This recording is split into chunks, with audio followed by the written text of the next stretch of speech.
Hi there, I'm Bill McCormick, aka Bill Sci-Fi McCormick, and for our little scary story moment, I'm going to be reading to you something called Fun Time at the Apocalypse of Go-Go.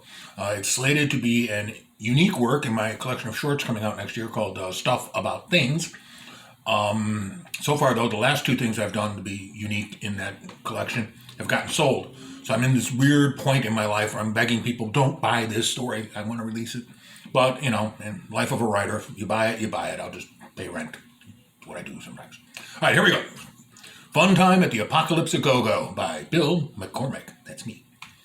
It was a bright, beautiful day in Riverdale, adorned with wispy clouds of happiness floating in an azure sky like love-coated cotton candies.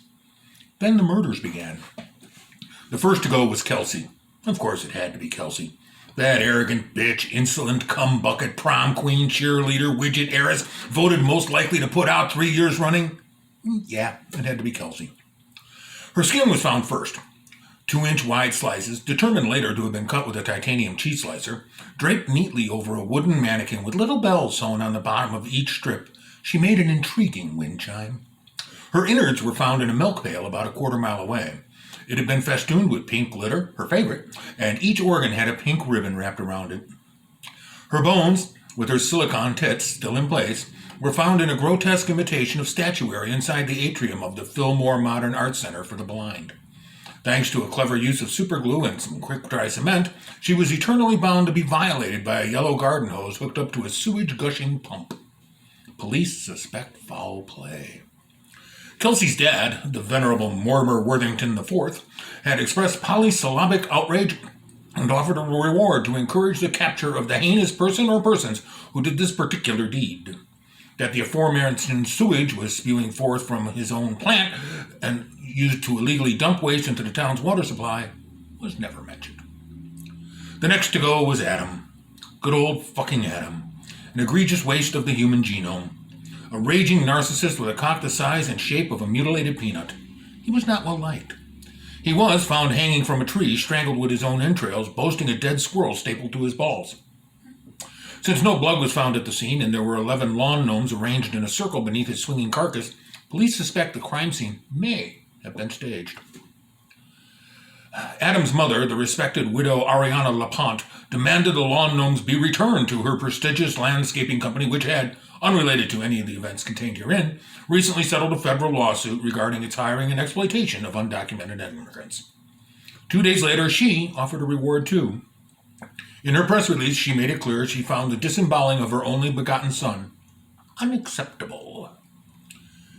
Rip, the Ripster, the Ripmeister, the Rip-a-Rooney was next. An extremely talented football player who almost earned a partial scholarship to a junior college, Rip was considered by many to be the penultimate asshole. First place was, of course, perpetually reserved for the lately lampooned Adam LaPont. Rip's vainglorious existence, which included 7 rape charges, 4 assault arrests, and an audition for America Had Talent, came to an abrupt end when his severed remains were found in an abandoned bowling alley. Based on the blood trail, police speculated the killer had managed to pick up a 7-10 split with his head. Rip's prodigious penis, which had been the source of so many of his adventures, had been encased in polyurethane and used as a swizzle stick in a Manhattan. Rip's parents, the saintly Ron and Molly Drumpf, were visibly appalled. Both insisted Rip had never drank a Manhattan in his life, and bowling, for the love of all that's Christian and seaworthy, that pageant of peasantry was not something which would have sullied their lives. Not one of the 46 rooms in their humble home had a bowling alley, although most could have easily housed one.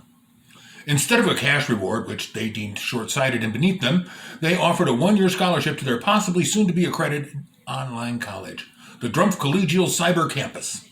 They made sure to note that those malodorous lawsuits for malfeasance due to Ron's alleged misuse of an honorary police badge he'd been given as a birthday gift, and fraud, had been put to rest, and now there was a pleasant new landing page for the main website. It was 30 shades of mauve, rimmed in gold. Rumors that the police were being handsomely compensated to solve the murders but avoid looking into their families were just that, rumors.